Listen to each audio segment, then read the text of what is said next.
சென்னை பல்லாவரத்தில் ஏற்பட்ட தொழில்நுட்ப கோளாறு காரணமாக தாம்பரம் சென்னை கடற்கரை மார்க்கத்தில் ரயில் சேவையில் 1 மணி நேரம் தாமதம் ஏற்பட்டது. தொழில்நுட்ப கோளாறு சீரமைக்கப்பட்டதை தொடர்ந்து ரயில் சேவை தொடங்கப்பட்டுள்ளது. இதுகுறித்த கூடுதல் தகவல்களை எமது செய்தியாளர் பிரசன்னாவிடம் கேட்கலாம். பிரசன்னா, சொல்லுங்க, பல்லாவரம் ரயில் நிலையத்தில் என்ன பிரச்சனை? தற்பொழுது அங்க இருக்கக்கூடிய நிலவரம் என்ன பிரசன்னா? அதாவது தாம்பரம் கடற்கரை புறநகர் ரயில் பாதையானது பொதுவாகவே பல்வேறு அலுவலர்கள் பயன்படுத்தும் ஒரு ரயிலாக கருதப்படுகிறது. இன்றைய தினம் காலை சரியாக ஒரு 9:15 மணி அளவிலே பல்லாவரம் ரயில் நிலையம் அருகில் ஒரு சிக்னல் தொழில்நுட்ப கோளாறானது ஏற்பட்டது. இதன் காரணமாக ஒரு மணி நேரத்திற்கும் மேலாக தாமதமாக எந்த ஒரு ரயிலும் பல்லாவரத்தை அடுத்து வேறு எந்த ஒரு ரயில் நிலையத்திற்கும் வரவில்லை.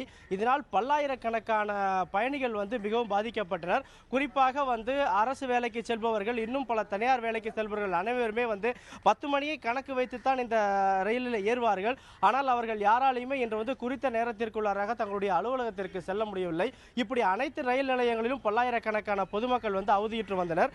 மேலும் அவர்கள் இதை பற்றி எந்த ஒரு முன்னறிவிப்பும் எங்களுக்கு தரவும் இல்லை. இதனால் நாங்கள் பல இன்னல்களை சந்தித்து வருகிறோம் என்றும் தெரிவித்துள்ளனர். இந்நிலையில் ஒரு 9:15 மணிக்கு ஏற்பட்ட இந்த ஒரு சிக்னல் தொழில்நுட்ப கோளாறானது விரைவில் ரயில்வே நிர்வாக அதிகாரிகள் மற்றும் தொழில்நுட்ப வல்லுநர்களால் சரி செய்யப்பட்டதை தொடர்ந்து ஒரு 9:50 மணிக்கு பிறகாக சரி செய்யப்பட்டு சற்று நேரத்திற்கு முன்பாக ஒரு முதல் ரயிலானது இங்கே கோடம்பாக்கம் ரயில் நிலையத்தில் வந்தது. ஆனால் இந்த ரயில்கள் அனைத்துமே மிகவும் கூட்டமாகவும் அதிக நெரிசலோடும் வந்ததால் சில பயணிகள் இந்த ரயில்களில் ஏறுவதையே தவிர்த்தனர். இதே போலாக தற்பொழுது மொத்தம் 3 ரயில்கள் 5 நிமிடங்கள் இடைவேளைக்கு ஒரு ரயில் என்ற வீதம் ஒரு 3 ரயில்களானது வந்துள்ளது. தற்பொழுது ஒரு பயணி இடத்திலே நாம் இதை பற்றி கேட்போம். சார், இப்போ எவ்வளோ நேரமாக இந்த தாமதம் இருக்கு? எவ்வளோ நேரமாக நீங்கள் வெயிட் பண்ணுறீங்க? இப்போ கூட்டங்கிறதுனால தான் நீங்கள் ஏறாமல் இருக்கீங்களா? அதை பற்றி சொல்லுங்கள் சார். 45 மினிட்ஸ் சார், 45 மினிட்ஸாக வெயிட் பண்ணுறோம்.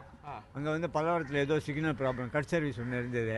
இந்த கட் சர்வீஸு குரோம்பேட்டில் ஒரு எவ்வளோ நேரம் 40 நிமிஷம் நிறுத்திட்டான். அதுக்கப்புறம் தான் வண்டி மூவ் ஆயிடுச்சு. அதான் இங்கே அதுக்குள்ளே கூட்டம் ஜாஸ்தி ஆயிடுச்சு. முதல் வண்டி வரும்போது ஏற முடியல, 2வது வண்டி கொஞ்சம் பரவாயில்ல, 3வது வண்டி கொஞ்சம் இப்போ தான் பிக்கப் ஆயிருக்கு. அவ்வளோ தான். Okay sir. சார், நீங்கள் சொல்லுங்கள், எவ்வளோ நேரமாக வெயிட் பண்ணுறீங்க? என்ன மாதிரியான தாம்பரத்துலேருந்து வந்தேன். சரி சார், இப்போ எவ்வளோ நேரமாக வெயிட் பண்ணுறீங்க? என்ன மாதிரியான சிரமத்தெல்லாம் சந்திச்சிங்க? உங்களுடைய பணிகள் எப்படிலாம் பாதிக்கப்பட்டது? வண்டி ஏற முடியல டக்குன்னு.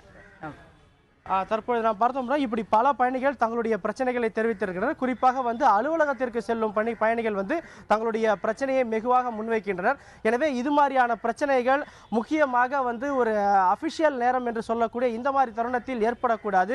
அப்படி ஒருவேளை ஏற்பட்டாலும் அது குறித்தான ஒரு அறிவிப்பை முறையாக வெளியிட வேண்டும் என்பதே அனைத்து பயணிகளின் ஒரு எதிர்பார்ப்பாக உள்ளது.